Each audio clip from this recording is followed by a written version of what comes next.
പ്രണയം വളരെ ബ്യൂട്ടിഫുള്ളായിട്ടുള്ള അനുഭവമാണെന്ന് പറയാറുണ്ട്. പ്രണയിക്കുന്ന സമയത്ത് നീയാണ് എൻ്റെ ജീവനെന്നും ജീവിതമെന്നെല്ലാം പരസ്പരം അങ്ങോട്ടും ഇങ്ങോട്ടും പറയാറുണ്ട്. പ്രണയത്തിന് റിയാലിറ്റിയുമായിട്ട് യാതൊരു ബന്ധവുമില്ലല്ലോ. പക്ഷേ ഇത് കഴിഞ്ഞ് യഥാർത്ഥ ജീവിതത്തിലേക്ക് വരുമ്പോഴാണ് അതിൽ മാറ്റങ്ങൾ സംഭവിക്കുന്നത്.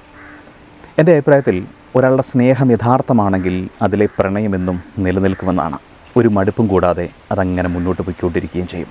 അങ്ങനെയാണെങ്കിൽ സ്നേഹമെന്നത് യഥാർത്ഥമാണോ എന്നെങ്ങനെ തിരിച്ചറിയാൻ സാധിക്കും? അല്ലെങ്കിൽ എങ്ങനെ ഒരു ബന്ധം മടുപ്പില്ലാതെ മുന്നോട്ട് കൊണ്ടുപോകാനായിട്ട് നമുക്ക് സാധിക്കും എന്നതിനെക്കുറിച്ചിട്ടാണ് ഇന്നത്തെ വീഡിയോ. ഏറ്റവും ഒന്നാമത്തെ കാര്യം പരസ്പരമുള്ള നിസ്വാർത്ഥമായ സ്നേഹം തന്നെയാണ്. പങ്കാളിയുടെ പുറമെയുള്ള സൗന്ദര്യം നോക്കാതെ, അല്ലെങ്കിൽ പണമോ പ്രതാപമോ അവരുടെ അഡ്വാൻറ്റേജസോ ഒന്നും നോക്കാതെ മനസ്സിൻ്റെ നന്മയെ മാത്രം കണ്ടുള്ള സ്നേഹം അതായിരിക്കണം. അത് പ്രവൃത്തിയിലൂടെ പ്രകടമാകുകയും വേണം. അല്ലാതെ പറയുന്ന കാര്യങ്ങൾക്ക് വാക്കുമായി പൊരുത്തപ്പെടുന്നില്ല എങ്കിൽ അത് ആത്മാർത്ഥതയുള്ള സ്നേഹമാണെന്ന് പറയാൻ സാധിക്കില്ല. സ്വാർത്ഥതയില്ലാതെ പങ്കാളിയെ സ്നേഹിക്കുമ്പോൾ മാത്രമേ ഒരു ബന്ധം ശരിയായി മുന്നോട്ട് പോവുകയുള്ളൂ. ഒരാൾ എങ്ങനെയാണോ അതുപോലെ അയാളെ മനസ്സിലാക്കാനും അംഗീകരിക്കാനും മറ്റൊരാൾക്ക് കഴിയണം. കാരണം ഒരാളുടെ സ്നേഹം എന്നതിനർത്ഥം അവരുടെ നല്ലതും ചീത്തയും ഉൾക്കൊള്ളുക എന്നതുകൂടിയാണ്. അതുകൊണ്ട് തന്നെ ഒന്നും പ്രതീക്ഷിക്കാതെ പരസ്പരം മനസ്സിലാക്കി ഉൾക്കൊണ്ട് സ്നേഹിക്കാനാണ് പങ്കാളികൾ ആദ്യം പഠിക്കേണ്ടത്. രണ്ടാമത്തെ കാര്യം പങ്കാളിയുടെ ഇഷ്ടങ്ങൾ മനസ്സിലാക്കി പ്രവർത്തിക്കുക എന്നതാണ്. പല കുടുംബങ്ങളിലും ഏറ്റവും കൂടുതൽ മടുപ്പുണ്ടാക്കുന്നത് ഇങ്ങനെ മനസ്സിലാക്കി പെരുമാറാൻ പങ്കാളികൾക്ക് കഴിയില്ലെങ്കിൽ, അല്ലെങ്കിൽ പങ്കാളികൾ ഒരാൾക്ക് കഴിയാതെ പോകുന്ന സമയത്താണ്. വിവാഹത്തിന് മുമ്പ് അതിനുശേഷം പങ്കാളികൾ പരസ്പരമുള്ള ഇഷ്ടങ്ങളെ മാനിക്കണം. ഇനി കുറച്ചുകൂടെ ബോർഡ് മൈൻഡായി ചിന്തിക്കാൻ നിങ്ങൾ തയ്യാറാണെങ്കിൽ നിങ്ങളുടെ ഇഷ്ടങ്ങൾക്ക് മുമ്പിൽ നിങ്ങളുടെ പങ്കാളിയുടെ ആഗ്രഹങ്ങൾക്ക് പ്രാധാന്യം നൽകാൻ കഴിയണം. രണ്ടുപേരും ഇത് അവർ നിങ്ങളെ കൂടുതൽ ഇഷ്ടപ്പെടാൻ ഇടയാക്കുകയുള്ളൂ. പങ്കാളിയുടെ ആഗ്രഹങ്ങൾക്ക് പ്രാധാന്യം നൽകുക എന്ന് പറയുന്നത് ഒരു നല്ല പാർട്ട്ണറിൻ്റെ ലക്ഷണമാണ്.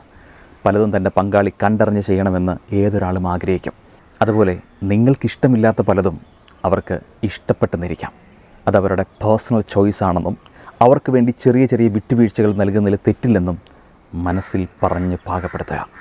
എന്നാൽ എപ്പോഴും ഒരാൾ മാത്രം മറ്റേയാളുടെ ആഗ്രഹങ്ങൾ സാധിച്ചു കൊടുക്കുന്നതും അയാൾക്ക് വേണ്ടി വിട്ടുവീഴ്ചകൾ ചെയ്യുന്നതും ബന്ധങ്ങൾ തകരാൻ മാത്രമേ ഇടയുണ്ടാക്കുകയുള്ളൂ. ഒരാളെ അയാളായി തന്നെ അംഗീകരിക്കുമ്പോഴും പങ്കാളിക്ക് ദോഷം വരുന്ന അയാളുടെ മോശം ശീലങ്ങൾ മാറ്റിയെടുക്കുന്നതിൽ തെറ്റില്ല. എന്നാൽ നീ എൻ്റെ ഇഷ്ടത്തിനല്ലെങ്കിൽ എൻ്റെ കുടുംബത്തിൻ്റെ ഇഷ്ടത്തിനനുസരിച്ച് മാറിയേ പറ്റൂവെന്ന് വാശി പിടിക്കുന്നത് തെറ്റാണ്. ഇതുപോലെ എല്ലാത്തിനും കുറ്റവും കുറവും കാണുകയും സ്വന്തം താല്പര്യങ്ങൾക്കനുസരിച്ച് അവരെ മാറ്റിയെടുക്കാൻ ശ്രമിക്കുകയും ചെയ്യുന്നുണ്ടെങ്കിൽ അത് യഥാർത്ഥ സ്നേഹമല്ല.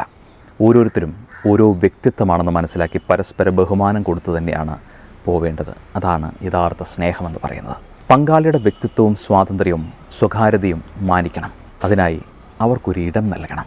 പരസ്പരം രണ്ടുപേരും ആഗ്രഹങ്ങൾക്ക് പ്രാധാന്യം നൽകുകയും സ്പേസ് നൽകുകയും ചെയ്യുകയാണ് വേണ്ടത് എന്ന് മനസ്സിലാക്കി വയ്ക്കുക. പ്രണയവും സ്നേഹവുമൊന്നും ഒരു സമ്പൂർണ്ണ അധികാരമല്ല, മറിച്ച് അതൊരു വിശ്വാസവും പങ്കുവെക്കലും മനസ്സിലാക്കലുമാണ് എന്ന് തിരിച്ചറിയുന്നിടത്താണ് നമുക്ക് മുന്നോട്ട് പോകാൻ കുറച്ചുകൂടി എളുപ്പമാകുക. മൂന്നാമത്തെ കാര്യം പങ്കുവെക്കലുകളാണ്. ഏതൊരു ബന്ധത്തിനും ബഹുമാനവും സഹവർത്തിത്വവും സഹകരണവും ഉണ്ടായിരിക്കണം. എന്തു കാര്യവും പരസ്പരം ഷെയർ ചെയ്യുന്നവരാണ് യഥാർത്ഥ ജീവിത പങ്കാളികൾ എന്ന് പറയുക. തങ്ങളുടെ വികാരങ്ങളെയും വിചാരങ്ങളെയും പങ്കാളിയുമായിട്ട് പങ്കുവെക്കുന്നത് പോലെ തന്നെ ഉത്തരവാദിത്തം കൂടി ഷെയർ ചെയ്യാനായിട്ട് പഠിപ്പിക്കണം. ഒരാൾ മാത്രം മറ്റേയാളുടെ എല്ലാ കാര്യങ്ങളും ചെയ്തു കൊടുക്കുകയും മറ്റേയാൾ അതൊരു അഡ്വാൻറ്റേജായി എടുക്കുകയും മുതലെടുക്കുകയും ഒക്കെ ചെയ്താൽ ആ റിലേഷൻഷിപ്പ് പെട്ടെന്ന് തന്നെ മടുത്തു തുടങ്ങും. അതുകൊണ്ട് എന്തും പരസ്പരം ഷെയർ ചെയ്യാനും എന്തിനും പരസ്പരം സഹായിക്കാനും സഹകരിക്കാനും പങ്കാളികൾക്ക് കഴിയണം. അപ്പോൾ മാത്രമേ അവർക്കിടയിൽ യഥാർത്ഥ സ്നേഹമുണ്ട് എന്ന് പറയാൻ സാധിക്കുകയുള്ളൂ. നാലാമത്തെ കാര്യം ക്ഷമയാണ്. ഒരു റിലേഷൻഷിപ്പിൽ ക്ഷമ എത്രത്തോളം പ്രധാനമാണ് എന്നൊന്ന് ചിന്തിച്ച് നോക്കൂ. വിവാഹം കഴിഞ്ഞാൽ നിങ്ങൾ ഒറ്റയ്ക്കല്ല, മറ്റൊരു വ്യക്തി കൂടി നിങ്ങളോടൊപ്പം ജീവിക്കുകയാണ്. അതായത് നിങ്ങൾ 25 വയസ്സുള്ളൊരു പെൺകുട്ടിയെയാണ് വീട്ടിലേക്ക് കൊണ്ടുവരുന്നതെന്ന് കരുതുക. ആ കുട്ടിയുടെ 25 വർഷം കൂടി നിങ്ങൾ കൊണ്ടുവരികയാണ്.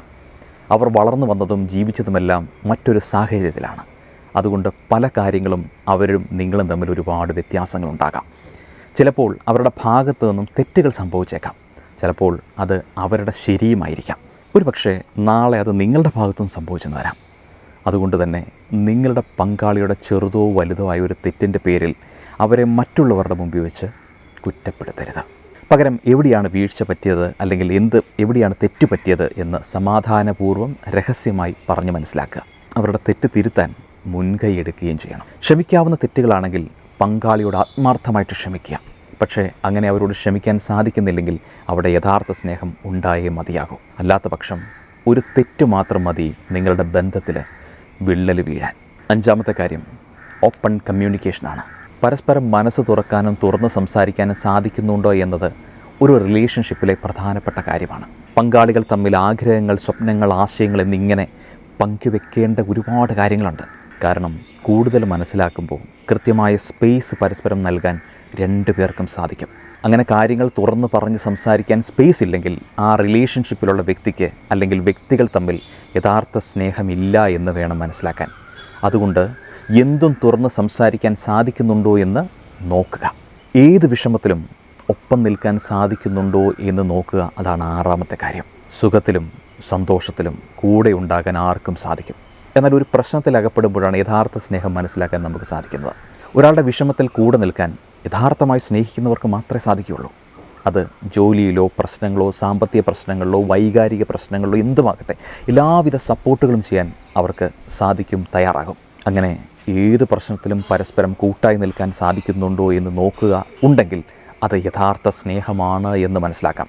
അല്ലാത്ത പക്ഷം അതൊരു റെഡ് ഫ്ലാഗാണ്. കുറേ വർഷം ഒരുമിച്ച് ജീവിക്കുക, എപ്പോഴും കൂടെ ഉണ്ടാകുക എന്നതല്ല ഒരു റിലേഷൻഷിപ്പിൻ്റെ വിജയമെന്ന് പറയുന്നത്. മറിച്ച് എത്ര നാൾ ജീവിച്ചാലും സന്തോഷത്തോടെ മടുപ്പില്ലാതെ പരസ്പരം സ്നേഹിച്ച് ജീവിക്കുക എന്നതാണ്.